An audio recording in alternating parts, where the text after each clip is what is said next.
କରିବା ନିମନ୍ତେ ଅଭ୍ୟାସ କର।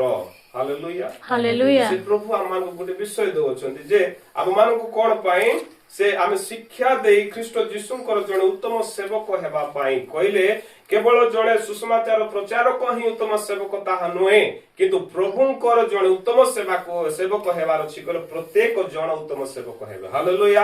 ସେମାନଙ୍କର ଜୀବନ ଉତ୍ତମ ହେବା ଆବଶ୍ୟକ ଅଟେ। ପ୍ରଭୁଙ୍କ ନିକଟରେ ଗୋଟେ ଉତ୍ତମତା ହେବା ଆବଶ୍ୟକ ଅଟେ। ପ୍ରଭୁ ଆଦ୍ୟରେ ଯେପରି ଆମମାନଙ୍କୁ ଗୋଟେ ଉତ୍ତମ ଭାବରେ ସେ ନିର୍ମାଣ କଲେ, ସେମାନେ ଦେଖିଲେ ଯେ ସେ ସବୁ ଆମକୁ ସୃଷ୍ଟି କଲା ପରେ ଅତି ଉତ୍ତମ ବୋଲିକରି ସେ କହୁଛନ୍ତି। ହାଲେଲୁୟା।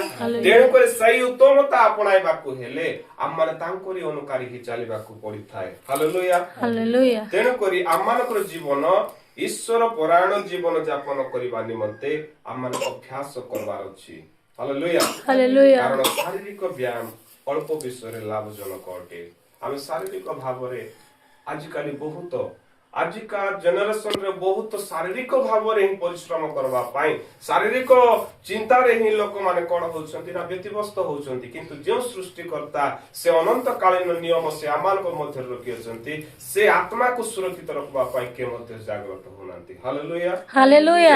ସେ ବାକ୍ୟ କହେ ଯେ ଶାରୀରିକ ବ୍ୟାୟାମ ଅଳ୍ପ ବିଷୟରେ ଲାଭଜନକ, କିନ୍ତୁ ଈଶ୍ୱର ପରାୟଣତା ଇହ କାଳ ଓ ପର କାଳରେ ପ୍ରତିଜ୍ଞା ଯୁକ୍ତ ହୋଇ ସମସ୍ତ ବିଷୟରେ ଲାଭଜନକ ଅଟେ। ହାଲେଲୁୟା। ହାଲେଲୁୟା। ଏହା ପ୍ରତିଜ୍ଞା ଯୁକ୍ତ ବାକ୍ୟ ଅଟେ। ବର୍ତ୍ତମାନ ଆଉ ପରେ ମଧ୍ୟ ତାହା କଣ ଅଟେ ନା ଗୋଟେ ଲାଭଜନକ ଅଟେ। ଏ ବାକ୍ୟ ଯାହା ଆମେ ପାଠ କରୁଛୁ ଏ ବାକ୍ୟ ବିଶ୍ୱାସ୍ୟ ଓ ସର୍ବତ ଭାବେ ଗ୍ରହଣ ଯୋଗ୍ୟ ଅଟେ। ହାଲେଲୁୟା। ହାଲେଲୁୟା। ପାଠ କରୁଛୁ ଏହା ଆମମାନଙ୍କୁ ବିଶ୍ୱାସ କରିବାର ଅଛି, ପୁଣି ଆମେ ଗ୍ରହଣ କରିବାର ମଧ୍ୟ ଗୋଟେ ଯୋଗ୍ୟତା ଅଛି। ତେଣୁକରି ଆମମାନେ କଣ କରିବାର ଅଛି, ଆମମାନଙ୍କର ଜୀବନରେ ଆମେ ଅଭ୍ୟାସ କରିବାକୁ ହବ। ଆଉ ବେଳେ ବେଳେ ଆମେ ଅଭ୍ୟାସ ନିୟମିତ ଯାଉଛୁ ସତ୍ୟ, କିନ୍ତୁ ତାର ଶେଷ ପଦରେ ଲେଖା ଯାଉଛି ପ୍ରଭୁ ଆମମାନଙ୍କୁ କୋଉ ପ୍ରକାର ବିଷୟରେ ସେ ବିଶେଷ କରି କହୁଛନ୍ତି, এই উদ্দেশ্যরে তো আমি মানে পরিশ্রম ও প্রাণপণ করুছু। আমি সমস্তে জানিଅଛୁ যে আমি সেই উদ্দেশ্যরে কোন গোটে উত্তম সেবক হেবা পাই, গোটে উত্তম বিশ্বাসী হেবা পাই, জଣେ ଈଶ୍ୱରଙ୍କର ଉତ୍ତମ ସନ୍ତାନ ହେବା ପାଇଁ ଆମେ କଣ କରୁଛୁ ନା ପ୍ରାଣପଣ କରୁଛୁ। ହାଲେଲୁୟା। ହାଲେଲୁୟା। ସେ ଉଦ୍ଦେଶ୍ୟରେ କାରଣ ଯେଉଁ ଜୀବିତ ଈଶ୍ୱର ସମସ୍ତ ମନୁଷ୍ୟଙ୍କ ବିଶେଷତଃ ବିଶ୍ୱାସୀ ମାନଙ୍କର ତ୍ରାଣକର୍ତ୍ତା ତାଙ୍କ ଠାରେ ଆମ ମାନଙ୍କର ଭରସା ଅଛି। ସେ ବିଶ୍ୱାସୀ ମାନଙ୍କର ତ୍ରାଣକର୍ତ୍ତା ଅଟନ୍ତି। ଏହା ଆମେ କଣ କରୁଛୁ ନା ଭରସା କରିଅଛୁ। ତୋଇ ସକାଶେ ଆମେ ଜୀବନ କାଟୁଅଛୁ। ତୋଇ ସକାଶେ ଯୀଶୁଙ୍କ ନିକଟରେ ଗୋଟେ ଉତ୍ତମ ଆଦର୍ଶ ତାର ବିଷୟ ଆମେ ଭୁଲି ଗଲେ ମଧ୍ୟ ପ୍ରଭୁଙ୍କର ବାକ୍ୟ ଆମମାନଙ୍କୁ ଚେତନା ଦେଉଛି। ହାଲେଲୁୟା। ହାଲେଲୁୟା। ହାଲେଲୁୟା। ହାଲେଲୁୟା। ତ ଆମମାନଙ୍କୁ କଣ କୁହାଯାଉଛି, ତୁମେ ମାନେ କେମିତି ଥିବାର ଅଛି, କେହି ତୁମକୁ ତୁଚ୍ଛ ନ କରିବାର ଅଛି। ଏଇଟା କେବଳ ତୁମର ଯୌବନ ଅବସ୍ଥା ସକାଶେ ବୋଲିକରି ବାକ୍ୟରେ ଲେଖାଯାଇଛି। ଏଇଟା ଗୋଟେ ଯୁବା ଯୁବତୀ ମାନଙ୍କର ପାଇଁ ବୋଲିକରି ଆମେ ଭାବିବା ନାହିଁ। ହାଲେଲୁୟା। କିନ୍ତୁ ବାକ୍ୟ କହେ କେହି ତୁମକୁ ତୁଚ୍ଛ ନ କରୁ, କିନ୍ତୁ ବାକ୍ୟରେ ଆଚରଣରେ ପ୍ରେମରେ ଓ ବିଶ୍ୱାସରେ ପୁଣି ପବିତ୍ରତାରେ ବିଶ୍ୱାସୀ ମାନଙ୍କର ଆଦର୍ଶ ସ୍ୱରୂପ ହୁଅ। ହାଲେଲୁୟା। ହାଲେଲୁୟା। ଯଦି ଆମମାନଙ୍କର ଜୀବନ ସେ ବିଶ୍ୱାସୀ ମାନଙ୍କର ଆଦର୍ଶ ସ୍ୱରୂପ ହଉନାହିଁ, ତାହେଲେ ଆମେ ଅଲଗା ପଥରେ ଯାଉଛୁ, ତାହେଲେ ଆମେ ଅଲଗା ହଉଛୁ। କିନ୍ତୁ ଆମେ ଗୋଟେ ଆଦର୍ଶ ଭାବରେ ଜୀବନ କାଟୁଛୁ, ତାହେଲେ ପ୍ରଭୁଙ୍କର ଗୋଟେ ଉତ୍ତମ ସେବକ, ଗୋଟେ ଉତ୍ତମ ସନ୍ତାନ ଭାବରେ ଆମେ ମାନେ କଣ ହଉଛୁ ପରିଚିତ ହେବା ପାଇଁ ଆହୁରି ସମୟ ଲାଗିବ ନାହିଁ। ହାଲେଲୁୟା। ଆମେ ଯେପରି ସ୍ଥାନ ମାନଙ୍କରେ ବାସ କରୁଅଛୁ, କେବଳ ସେ ଜାଗାରେ ପ୍ରଭୁ ଏହିପରି କାର୍ଯ୍ୟ କରିବାକୁ ଚାହାନ୍ତି ଯେ ସେ ବାକ୍ୟରେ ଆମେ କଣ କରିବା ଅଛି, ଶାସ୍ତ୍ର ପାଠ ଓ ଉପଦେଶ ଶିକ୍ଷା ଦାନରେ ଆମମାନଙ୍କର ମନୋଯୋଗ ଥିବାର ଅଛି। ପ୍ରଭୁଙ୍କର ବାକ୍ୟ ପାଠ କରିବା ପାଇଁ ଆମମାନେ ନିବୃତ୍ତ ହେବା ନାହିଁ, ଆଉ ତାଙ୍କର ଶିକ୍ଷା ଗ୍ରହଣ କରିବା ପାଇଁ ଆମମାନେ ଧୀର ସ୍ଥିର ହେବା ନାହିଁ। ହାଲେଲୁୟା। ହାଲେଲୁୟା। ଶିକ୍ଷା ଯଦି ମିଳୁଛି, ଶିକ୍ଷା ମିଳିବା ପାଇଁ ଆମେ ଗ୍ରହଣ କରିବାର ଅଛି। ତାହା ଉତ୍ତମ ଯାହା ଉତ୍ତମ ତାହା ଧରି ରଖିବା ପାଇଁ ଆମମାନେ ଶିଖିବାର ଅଛି। ହାଲେଲୁୟା। ହାଲେଲୁୟା। ଏହି ବିଷୟ ପ୍ରଭୁ ଆମମାନଙ୍କୁ ସେ କହୁଛନ୍ତି ଯେ ଭାବବାଣୀ ଓ ପ୍ରାଚୀ ମାନଙ୍କର ହସ୍ତାର୍ପଣ ଦ୍ୱାରା ତୁମକୁ ଯେଉଁ ଅନୁଗ୍ରହ ଦାନ ଦତ୍ତ ହୋଇଅଛି ତାହା ଅବହେଳା ନ କର। ହାଲେଲୁୟା। ଭାବବାଣୀ ଦ୍ୱାରା ପ୍ରାଚୀ ମାନଙ୍କର ହସ୍ତାର୍ପଣ ଦ୍ୱାରା ତୁମକୁ ଯେଉଁ ଅନୁଗ୍ରହ ଦାନ ଦତ୍ତ ହୋଇଅଛି ତାହା ଅବହେଳା ନ କର।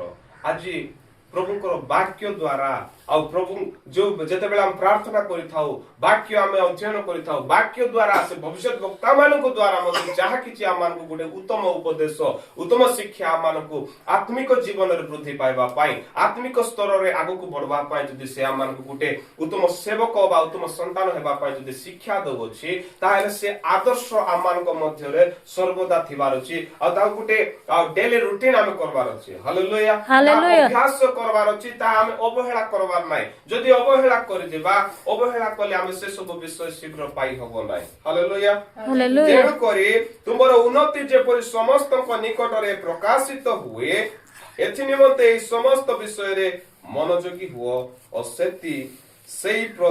ସେହି ସବୁରେ ପ୍ରକୃତ ଥାଅ କଣ କରବାର ଅଛି ଯେପରି ତୁମର ଉନ୍ନତି ଯେପରି ସମସ୍ତଙ୍କ ନିକଟରେ ପ୍ରକାଶିତ ହୁଏ ଏଥି ନିମନ୍ତେ ଏହି ସମସ୍ତ ବିଷୟରେ ମନୋଯୋଗୀ ହୁଅ আজি এই জায়গায় এই স্থাନରେ প্রভু কোন করନ୍ତି না ସମସ୍ତଙ୍କ ନିକଟରେ ପ୍ରକାଶିତ ହେବା ପାଇଁ ପ୍ରଭୁ ଯୋଜନା କରିଛନ୍ତି ହାଲେଲୁୟା हालेलुया। ଅନେକ ଦିନରୁ ଯଦି ବା ଏଟା ଗୋଟେ ଅଳ୍ପ ସଂଖ୍ୟକ ଭାବରେ ମୁଁ ଜାଣି ନାହିଁ କିନ୍ତୁ ପ୍ରଭୁ এই ଜାଗାରେ କୋପରି ଭାବରେ ବ୍ୟବହାର ଏତେ ବର୍ଷ ପର୍ଯ୍ୟନ୍ତ ମଧ୍ୟ ଆପଣ ମାନଙ୍କର ସହବର୍ତ୍ତୀ କରି ଆଣୁଅଛନ୍ତି ଯଦି ତାକୁ ପ୍ରକାଶିତ କରବାର ଅଛି ତାକୁ ଯଦି ଆମେ ଆହୁରି ପୁରା ଭୟଙ୍କର ଭାବରେ ପ୍ରଚଳିତ ହେବାର ଅଛି ତ ପ୍ରଭୁଙ୍କର ଆଜ୍ଞାରେ ପ୍ରଭୁଙ୍କର ବାକ୍ୟରେ ଆମେ ନିଜକୁ ସମର୍ପଣ କରି ଅଭ୍ୟାସର ସହିତ ଚାଲିବାକୁ ହବ ହାଲେଲୁୟା ହାଲେଲୁୟା। ତାହେଲେ ଆମର ସେବକ କ୍ଷେତ୍ରରେ ହଉ ଆମର ବିଶ୍ୱାସର କ୍ଷେତ୍ରରେ ହଉ ଅନ୍ୟ ମାନେ कोन होबो सेमानकर मध्य ता प्रकाशित हेबो सेमाने जानि पारिबे जे हमर गुटे आदर्श को देखि करे सेमाने जानि पारिबे से गुटे पवित्र जीवन को देखि सेमाने जानि पारिबे गुटे शिक्षा गुटे भिन्न शिक्षा बिनु गुटे जीवन केमिति आ शिक्षा पाइथिबो जीवन केंति गुटे पवित्रता जीवन केंति ए सब विषय रे से आमान को कोन कहउछंती ना गुटे चेतना देउछंती हालेलुया ता आमे सीमित କରି रखबा पाए प्रभु रखि नांती किंतु ता आमानकर मध्य रे अन्य मानकर मध्य रे कोन हेबार अछि प्रकाशित हेबा पाए प्रभु योजना करि अछंती हालेलुया हालेलुया तो एई सब विषय रे मनोयोगी हुओ से सब रे प्रवृत्त था आपणा विषय रे ओ आपणा शिक्षा विषय रे सतर्क हुओ हालेलुया आमे जहा शिक्षा करूछु निजर विषय रे पुणी निजे पाइथिबा शिक्षा विषय रे आमे सतर्क सावधान देबा आवश्यक अटे आउ एई समस्त विषय रे लागि रहो कारण ताहा कोले तुम्बी आपणा परित्राण ओ तुमर श्रोता मानकर परित्राण मध्य साधन करिवो हालेलुया हालेलुया जदि आमे परित्राण को जदि साधन करबार अछि प्रभुकर वाक्य को जदि प्रचलित कराइबार अछि प्रभुकर सामर्थ जदि आबमानक मध्य रे जदि प्रकाशित हेबार अछि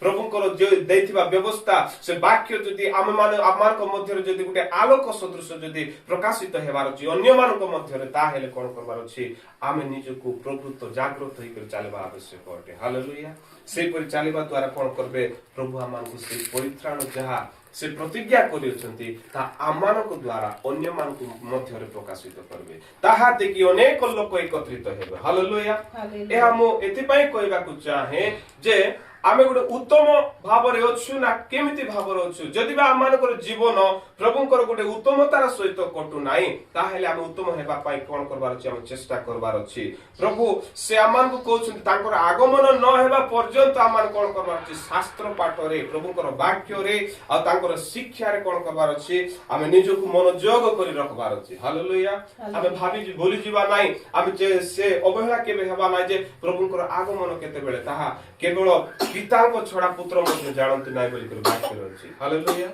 तेणु करी आमे माने उत्तम सहित जीवन यापन जदि काटबार अछि ताहेले ए सब आदर्श हम पालन करिबा को हबो विश्वास रे आमे धैर्य सहकारे आमे रहइबा को हबो आ से विश्वास सहित आमे दैनिक अभ्यास करिबा को हबो जदि हमर अभ्यास दुर्बल हेउछि ताहेले से अभ्यास को पुनर्बार आमे प्रयास करिबा को हबो हालेलुया से सबरे प्रवृत्त हेइ करि बडबार अछि से सबरे निजको समर्पण करि चलबार अछि साधारण विषय नै जे नियमित भावरे प्रार्थना नियमित भावरे प्रभुको गुटे आदर्श स्वरूप आमे जीवन काटिबो या केबेले मध्ये सहज नुहे किंतु वाक्य आमान को से सब विषय रे करिबा से चेतना जदि दउछि ताहेले तार अनुरूपी हे चलबा पाई पवित्र आत्मा को आमे स्वागत करबा को पड़ी थाए हालेलुया जेते बेले पवित्र आत्मा आमानकर अंतर मध्ये सहाय्य करिवे ताहेले सकल विषय से समाधान करिवे आज आमानक दृष्टि रे देखुछु आम विश्वास करूछु किंतु एमाने खाली विश्वास करूछन्ती एमाने खाली प्रार्थना करूछन्ती एमाने खाली कृष्णकर सेवा करूछन्ती एतिकी नुहे हालेलुया କିନ୍ତୁ ପ୍ରଭୁ ଆହୁରି ଗୁଡ଼ାଏ ବିଷୟ ଆପଣ ମାନଙ୍କର ଜୀବନ ଦେଇ ଆପଣ ମାନଙ୍କର ହସ୍ତ ଦେଇ ଆପଣ ମାନଙ୍କର ପରିବାରକୁ ଦେଇକରି ପ୍ରଭୁ କଣ କରନ୍ତି ନା ପ୍ରକାଶିତ ହେବା ପାଇଁ ପ୍ରଭୁ ଚାହାନ୍ତି। ହାଲେଲୁୟା। ତେଣୁକରି ଆମ ମାନଙ୍କୁ ଏହିପରି ଭାବରେ ଉତ୍ତମତା ଜୀବନ କାଟିବାକୁ ହବ। ଆଜି ଆମେ ଯଦି ଉତ୍ତମ ଜୀବନ ଯଦି କାଟିବା ପାଇଁ ଚାହୁଁଅଛୁ କିନ୍ତୁ ଆମେ କଣ କରୁଛୁ ବାରମ୍ବାର ଆମେ ଝୁଣ୍ଟି ପଡୁଅଛୁ, ବାରମ୍ବାର ଆମେ ସେ ସବୁରେ ଶିଥିଳ ହେଉଅଛୁ। ସେବା କ୍ଷେତ୍ରରେ ମଧ୍ୟ ଆମମାନଙ୍କର ସେବାର ମନୋଭାବରେ କଣ ହଉଛି ବେଳେ ବେଳେ ଦୁର୍ବଳତା ଆସୁଅଛି, କାରଣ ପ୍ରଭୁଙ୍କର ସେ ଦୈନିକ ଅଭ୍ୟାସରେ ଆମେ ମାନେ ବେଳେ ବେଳେ କଣ ହଉଛୁ ଆମେ ଅବହେଳା ହେଇଯାଉଛୁ। ହାଲେଲୁୟା। କିନ୍ତୁ ଆମେ ଅଭ୍ୟାସ କରିବାର ଅଛି, ଅଭ୍ୟାସ କରିବା ଦ୍ୱାରା ତାହେଲେ ଆମ ମାନେ କଣ ପାଇ ହବ এই সমস্ত বিষয় তুমি শিক্ষা দেলে খ্রিস্ট যিশুଙ୍କର জଣେ উত্তম সন্তান উত্তম সেবক গোটে আদর্শ বিশ্বাস ହେଇପାରିବ। ହାଲେଲୁୟା। ପ୍ରଭୁ ଏଇପରି ଉତ୍ତମତାର ସହିତ ସେ ବିତାଇବାକୁ ସେ ଚାହାନ୍ତି। ଏଇପରି ଗୋଟେ ବିଶ୍ୱାସୀ ତା ଜୀବନରେ ଗୋଟେ ଉତ୍ତମ ସ୍ୱଭାବର ସହିତ ଚାଲିବା ପାଇଁ ପ୍ରଭୁ ଚାହାନ୍ତି। ଆଜି ଆମମାନଙ୍କୁ କେବଳ ଆମେ ଯାଉଛୁ ନିୟମିତ ପ୍ରାର୍ଥନା କରୁଛୁ, ଯାଉଛୁ ନିୟମିତ ବାଇବେଲ ଅଧ୍ୟୟନ କରୁଅଛୁ, କିନ୍ତୁ ଆଜ୍ଞା ପାଳନ କରୁନାହୁଁ। ହାଲେଲୁୟା। ଆଜ୍ଞା ପାଳନ କରି ଚାଲିବା ଦ୍ୱାରା ଉତ୍ତମତା ଆମମାନଙ୍କ ମଧ୍ୟରେ ଆସିବ। ଆଜ୍ଞା ପାଳନ କରିବା ଦ୍ୱାରା ପ୍ରଭୁ ପ୍ରକାଶିତ କରିବେ, ପ୍ରକାଶ କରିବେ, ଆମମାନଙ୍କର କାର୍ଯ୍ୟରେ ପ୍ରକାଶ କରିବେ, ଆମମାନଙ୍କର ସେବାରେ ପ୍ରକାଶ କରିବେ। ଆମମାନଙ୍କର ପ୍ରତ୍ୟେକ କାର୍ଯ୍ୟ ବିଷୟରେ ସେ କଣ କରିବେ ନା ଅନ୍ୟମାନଙ୍କର ସମ୍ମୁଖରେ ଯାଇ ଆମେ ସେ ଜନଗହଳି ମଧ୍ୟରେ ଥିଲେ ମଧ୍ୟ ପ୍ରଭୁ ସେ ଜାଗାରେ ପ୍ରକାଶିତ ହେବେ। ହାଲେଲୁୟା। ସେ ଏଇପରି এই ଗ୍ରାମରେ ପ୍ରକାଶିତ ହେବା ପାଇଁ ଆଜିର ବାକ୍ୟ ଅନୁସାରେ এই ଅଞ୍ଚଳରେ ପ୍ରକାଶିତ ହେବାର ଅଛି। এই ଗୃହର ଆଦର୍ଶ, এই ଗୃହର ପ୍ରତ୍ୟେକଟି ବିଷୟ ସେ ପ୍ରକାଶ କରିବା ପାଇଁ ଚାହାନ୍ତି। ହାଲେଲୁୟା। ଆମେ ଦେଖୁଅଛୁ ଏଟା ଗୋଟେ କ୍ଷୁଦ୍ର ମଣ୍ଡଳୀ ବା କ୍ଷୁଦ୍ର ଗୃହ, ଆମେ ଅଳ୍ପ ଲୋକ ସଂଖ୍ୟକ ଆମେ ଦେଖାଯାଉଛୁ, କିନ୍ତୁ ପ୍ରଭୁଙ୍କ ଦୃଷ୍ଟିରେ ତାହା ଗୋଟେ ଭୟଙ୍କର ଭାବରେ ପରିବର୍ତ୍ତନ ଅଛି। ହାଲେଲୁୟା। ଆମେ ବିଶ୍ୱାସର ସହିତ ଚାଲିବାର ଅଛି। ଆମେ ବିଶ୍ୱାସର ସହିତ ଚାଲିବା ଦ୍ୱାରା ସେ ଜାଗାରେ ସେ ବିଷୟରେ ଆମେ କଣ କରିଥାଉ ନା ଆମେ ପ୍ରାପ୍ତ ହେଇଥାଉ। ଯେତେବେଳେ ଆଉ ଗୋଟେ ବିଷୟରେ ଆମେ ଦେଖୁଅଛୁ ଆଉ ପ୍ରଭୁ ଯୀଶୁ ନୌକାରେ ଚାଲିବା ସମୟକୁ ଆମେ ଲକ୍ଷ୍ୟ କରିବା ଆଉ ସେ ଜାଗାରେ